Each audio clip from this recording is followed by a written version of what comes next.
आजची चर्चा सुरू करूया एका वाक्याने जे एकेकाळी अक्षरशः खरं होतं. ब्रिटिश साम्राज्यावरचा सूर्य कधीच मावळत नाही. खरंय. आपण बोलतोय युरोपीय वसाहतवादाबद्दल. आणि आपल्याकडे काही असे स्रोत आहेत जे या जागतिक घटनेच्या अगदी मुळाशी जातात आणि त्याचे धागेदोरे उलगडून दाखवतात. बरोबर. आज आपण फक्त काय झालं हे नाही पाहणार तर ते तसं का झालं हे समजून घेण्याचा प्रयत्न करणार आहोत. म्हणजे खोलात जाऊन चर्चा करूया. हो. वसाहतवाद म्हणजे नेमका काय, त्याची सुरुवात एका साध्या व्यापारातून होऊन संपूर्ण जग व्यापणाऱ्या साम्राज्यांमध्ये कशी झाली आणि अमेरिका, आशिया, आफ्रिका या खंडांमधल्या लोकांच्या आयुष्यावर त्याचे नेमके काय परिणाम झाले. तर या स्रोतांच्या आधारे आपण या मोठ्या ऐतिहासिक चित्राचे वेगवेगळे तुकडे जोडून पाहूया. नक्कीच. मग सुरुवात अगदी मूळ संकल्पनेपासून करूया. वसाहतवाद म्हणजे नेमका काय?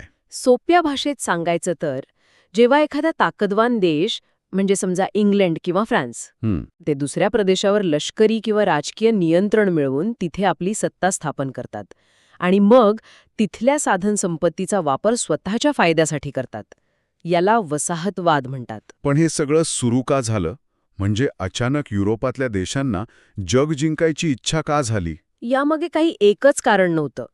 ते एका चक्रव्यूहासारखं होतं आणि याची सुरुवात झाली युरोपातल्या औद्योगिक क्रांतीमुळे. औद्योगिक क्रांती? हो. कारखान्यांमध्ये वस्तूंचं उत्पादन प्रचंड वाढलं. आता इतका माल विकायचा कुठे? यासाठी त्यांना हव्या होत्या नव्या बाजारपेठा. म्हणजे एका बाजूला त्यांना पक्का माल विकण्यासाठी बाजारपेठ हवी होती आणि दुसऱ्या बाजूला तोच माल बनवण्यासाठी कच्चा माल हवा होता. तोही स्वस्तात. म्हणजे वसाहत या दोन्ही गरजा एकाच वेळी पूर्ण करत होत्या. एक परफेक्ट दुहेरी फायदा. एक्झॅक्टली.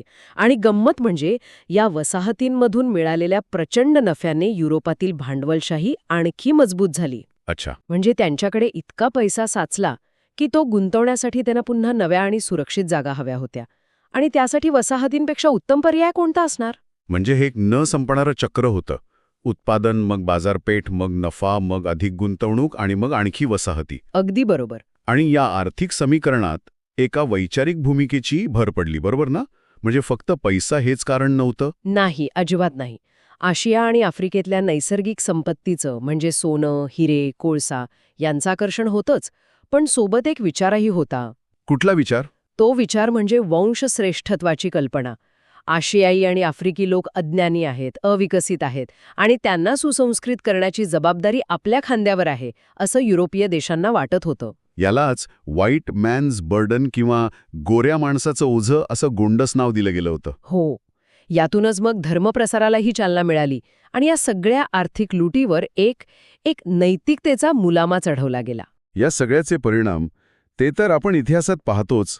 लोकांचं आर्थिक शोषण झालं, त्यांचं स्वातंत्र्य हिरावून घेतलं गेलं, पण याचा लोकांच्या मानसिकतेवर खूप खोल परिणाम झाला असं मला वाटतं. नक्कीच. त्यांच्या मनात एक न्यूनगंड तयार झाला. आपली संस्कृती, आपला इतिहास याबद्दलचा त्यांचा आत्मविश्वासच कुठेतरी हरवून गेला. हो. पण यातच एक मोठा विरोधाभास दडलेला आहे, जो स्रोतांमध्ये स्पष्टपणे दिसतो. तो कोणता? एकीकडे युरोपीय देशांनी वसाहतींमधील लोकांचं स्वातंत्र्य, त्यांचे हक्क पायदळी तुडवले, पण दुसरीकडे त्यांनीच तिथे पाश्चात्य शिक्षण पद्धती आणली. अच्छा. आणि याच शिक्षणामुळे वसाहतींमधील लोकांना लोकशाही, स्वातंत्र्य, समता, राष्ट्रवाद यांसारख्या आधुनिक विचारांची ओळख झाली. वा. म्हणजे ज्या मूल्यांच्या आधारावर युरोपीय देशांनी स्वतःची प्रगती केली होती, पण इतरांना नाकारली होती, तीच मूल्य त्यांच्या विरोधातलं सर्वात मोठं शस्त्र ठरली. त्यांनी नकळतपणे स्वतःच्या साम्राज्याच्या अंताची बीजे पेरली होती. तंतोतंत. आपले प्रश्न आपणच सोडवले पाहिजेत, आपला देश आपणच चालवावा पाहिजे, हा विचार याच शिक्षणामुळे मूळ धरू लागला. आणि याच विचारातून पुढे जगभर स्वातंत्र्याच्या चळवळी उभ्या राहिल्या. पण हे परिणाम आणि ही प्रक्रिया सगळ्या वसाहतींमध्ये सारखीच होती का? म्हणजे अमेरिकेत जे झालं तेच आशिया किंवा आफ्रिकेत झालं का? नाही. खूपच महत्वाचा प्रश्न आहे हा. प्रत्येक खंडाची गोष्ट वेगळी आहे. अमेरिका खंड तर जणू युरोपीय वसाहतवादाची पहिली प्रयोगशाळा होती. प्रयोगशाळा? हो. इथे स्पर्धा इतकी होती की स्पेन, पोर्तुगाल, इंग्लंड, फ्रान्स सगळेच शर्यतीत उतरले होते. स्पेनने मेक्सिको आणि पेरू जिंकलं, जिथे त्यांना सोन्या चांदीचे प्रचंड साठे सापडले. आणि पोर्तुगालने ब्राझीलवर ताबा मिळवला? हो. तिथे त्यांनी ऊस आणि साखरेचे मळे लावले. आणि ह्या सगळ्यासाठी लागणारे मजूर कुठून आले? त्यासाठी त्यांनी आफ्रिकेतून लाखो लोकांना गुलाम म्हणून आणलं. सुरुवातीला शेती आणि नंतर खाणकामासाठी या गुलामांचा वापर केला गेला. स्पेनने तर फ्लॉरिडा ते कॅलिफोर्नियापर्यंतचा संपूर्ण दक्षिण किनारपट्टीचा प्रदेश ताब्यात घेतला होता. पण या स्पर्धेत अखेरीस बाजी मारली ती इंग्लंडने. हो, उत्तर अमेरिकेच्या पूर्व किनाऱ्यावरच्या त्यांच्या 13 वसाहती. पण इथे एक वेगळीच गोष्ट घडली की नाही? हे वसाहतीक लोक मूळचे ब्रिटिशच होते, पण हळूहळू त्यांची स्वतःची एक वेगळी ओळख तयार होऊ लागली. अगदी. आणि मग जेव्हा ब्रिटिश सरकारने त्यांच्यावर कर लादण्यास सुरुवात केली तेव्हा असंतोष वाढला.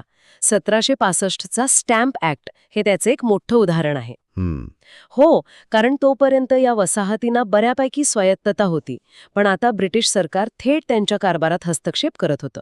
आणि या असंतोषाचा स्फोट झाला तो बोस्टन टी पार्टीच्या घटनेने. अच्छा, ती प्रसिद्ध घटना. हो, जेव्हा ब्रिटिश सरकारने ईस्ट इंडिया कंपनीला अमेरिकेत चहा विकण्याची मक्तेदारी दिली तेव्हा स्थानिक व्यापाऱ्यांचं मोठं नुकसान होणार होतं. याला विरोध म्हणून काही नागरिक रेड इंडियन लोकांचा वेश घालून बोस्टन बंदरात उभ्या असलेल्या जहाजांवर चढले आणि त्यांनी चहाच्या 342 पेट्या समुद्रात फेकून दिल्या. हे फक्त चहाच्या पेट्या फेकणं नव्हतं. नाही, अजिबात नाही.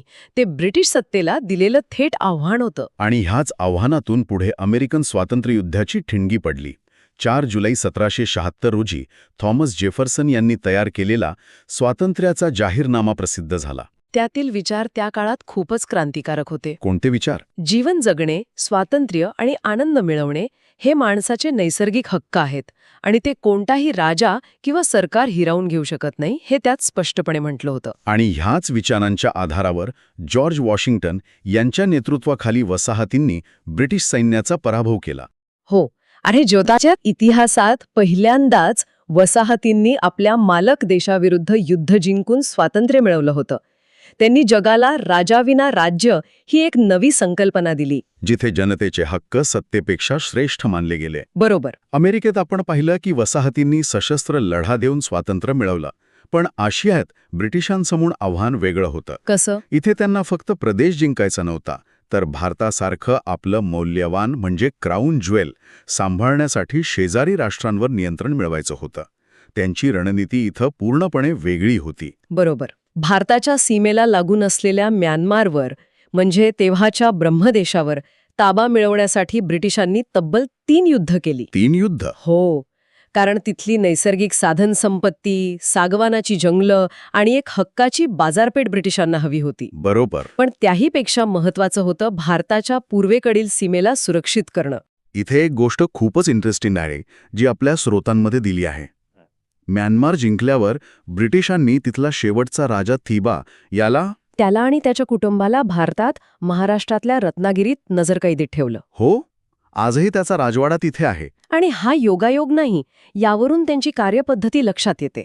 1857च्या उठावानंतर शेवटचा मुघल बादशहा बहादूर शाह जफर याला त्यांनी म्यानमारमध्येच रंगूनला पाठवलं होतं. अच्छा. एवढंच नाही तर लोकमान्य टिळक आणि नेताजी सुभाषचंद्र बोस यांनाही मंडालेच्या तुरुंगात ठेवलं होतं. म्हणजे साम्राज्य टिकवण्यासाठी राजकीय कैद्यांना त्यांच्या प्रभाव क्षेत्रापासून हजारो मैल दूर नेऊन ठेवणं ही त्यांची एक स्टँडर्ड ऑपरेटिंग प्रोसिजर होती. एक्झॅक्टली. यावरून त्यांच्या प्रशासकीय नियंत्रणाची व्याप्ती किती प्रचंड होती हे दिसतं. भारताच्या इतर शेजारी राष्ट्रांबाबतही त्यांनी हेच धोरण वापरलं नाही का? नेपाळ, सिक्कीम. हो, नेपाळसोबत युद्ध करून काठमांडूला आपला रेसिडेंट म्हणजे प्रतिनिधी नेमला. तर सिक्कीमला त्यांनी एक बफर झोन बनवलं. बफर झोन म्हणजे काय? म्हणजे 2 मोठ्या शक्तींमध्ये, उदाहरणार्थ ब्रिटिश भारत आणि चीन किंवा रशिया, एक लहान तटस्थ किंवा नियंत्रित प्रदेश तयार करणे. जसं 2 घरांमध्ये भांडण होऊ नये म्हणून आपण मध्ये एक भिंत घालतो, तसंच काहीसं. अच्छा, म्हणजे भारताच्या सीमेला थेट धोका पोचू नये यासाठी ही संरक्षक भिंत होती. हो. आपलं साम्राज्य सुरक्षित राहत होतं. म्हणजे आशियात ब्रिटिशांची रणनीती एका मोठ्या बुद्धिबळाच्या खेळासारखी होती. पण जर आशिया एक बुद्धिबळाचा पट होता, तर आफ्रिका खंडाला तर त्यांनी एक रिकामा नकाशा समजून अक्षरशः वाटून घेतलं. ही कल्पनाच किती विचित्र आहे की नाही, पण तीच घडलं. 1884मध्ये जर्मनीचा चॅन्सलर बिस्मार्क याने बर्लिनमध्ये एक परिषद बोलावली. बर्लिनमध्ये? आफ्रिकेबद्दलची परिषद युरोपात? हो, आणि या परिषदेत युरोपातल्या प्रमुख देशांनी एकत्र बसून संपूर्ण आफ्रिका खंड आपापसात कसा वाटून घ्यायचा याचे नियम ठरवले. म्हणजे युरोपात कुठेतरी एका खोलीत बसून काही लोक आफ्रिकेच्या नकाशावर अक्षरशः पट्टी आणि पेन्सिलने रेषा ओढत होते. अगदी. आणि या रेषा ओढताना त्यांनी तिथली संस्कृती, शेकडो वर्षांपासून एकत्र राहणाऱ्या जमाती किंवा नद्या आणि डोंगर यांसारख्या नैसर्गिक सीमांचा काहीही विचार केला नाही. काहीही नाही. काहीही नाही. बेल्जियमचा राजा लिओपोल्ड याने कांगोचा प्रदेश स्वतःची खासगी मालमत्ता म्हणून मिळवला. फ्रान्सने वायव्य आफ्रिकेचा मोठा भाग घेतला. जर्मनीने टोगोलँड आणि कॅमरून सारखे प्रदेश घेतले. आणि ब्रिटिशांनी नायजेरिया आणि पूर्व आफ्रिकेवर हक्क सांगितला. हो, आणि त्या नकाशावर ओढलेल्या कृत्रिम रेषा त्या आजही अनेक आफ्रिकी देशांमध्ये वांशिक आणि राजकीय संघर्षाचं मूळ कारण आहेत. आर्थिक नियंत्रणाचं रूपांतर राजकीय वर्चस्वात कसं होतं याचं सुएझ कालव्याचं उदाहरण तर एकदम चपखल आहे. नक्कीच. भूमध्य समुद्र आणि तांबडा समुद्र यांना जोडणाऱ्या या कालव्यामुळे युरोप ते भारताचं अंतर हजारो किलोमीटरनी कमी होणार होतं.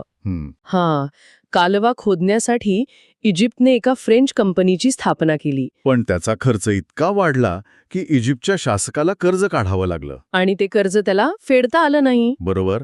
त्यामुळे त्याला कंपनीचे जवळपास 44% शेअर्स विकावे लागले. आणि ते शेअर्स ब्रिटिशांनी विकत घेतले. हो, आणि बघता बघता कालव्यावर त्यांचं वर्चस्व निर्माण झालं.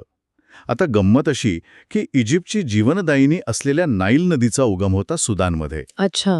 त्यामुळे इजिप्तवर आणि पर्यायाने सुएझ कालव्यावर ताबा ठेवायचा असेल तर सुदानवर नियंत्रण मिळवणं गरजेचं होतं. आणि ब्रिटिशांनी तेही केलं. हो, म्हणजे एका आर्थिक गुंतवणुकीतून त्यांनी 2 देशांवर राजकीय ताबा मिळवला. हेच वसाहतवादाचं खरं स्वरूप होतं. तर आजच्या या चर्चेतून एक गोष्ट अगदी स्पष्ट होते की युरोपीय वसाहतवाद ही कुठली एक सरळ सोट घटना नव्हती. ती एक अत्यंत गुंतागुंतीची व्यवस्था होती. हो, यामागे आर्थिक लोभ होता, सत्तेची लालसा होती. आणि स्वतःच्या वंशश्रेष्ठत्वाची भूमिकाही होती. आणि प्रत्येक खंडात, प्रत्येक देशात त्यांनी परिस्थितीनुसार वेगवेगळी रणनीती वापरली. आणि त्याचे पडसाद आजही जगभरात उमटत आहेत की नाही? कच्चा माल आपल्या देशातून बाहेर पाठवणे आणि पक्का माल बाहेरून आयात करणे. हो, ते आर्थिक चक्र. ते जे तेव्हा सुरू झालं त्याचे परिणाम आजही अनेक विकसनशील देशांच्या अर्थव्यवस्थेवर दिसतात. बर्लिनमध्ये नकाशावर ओढलेल्या रेषा आजही आफ्रिकेत अशांतता निर्माण करत आहेत. म्हणजे हा इतिहास अजून संपलेला नाही, तो वर्तमानाचा भाग आहे. अगदी. जाता जाता ऐकणाऱ्यांसाठी एक विचार.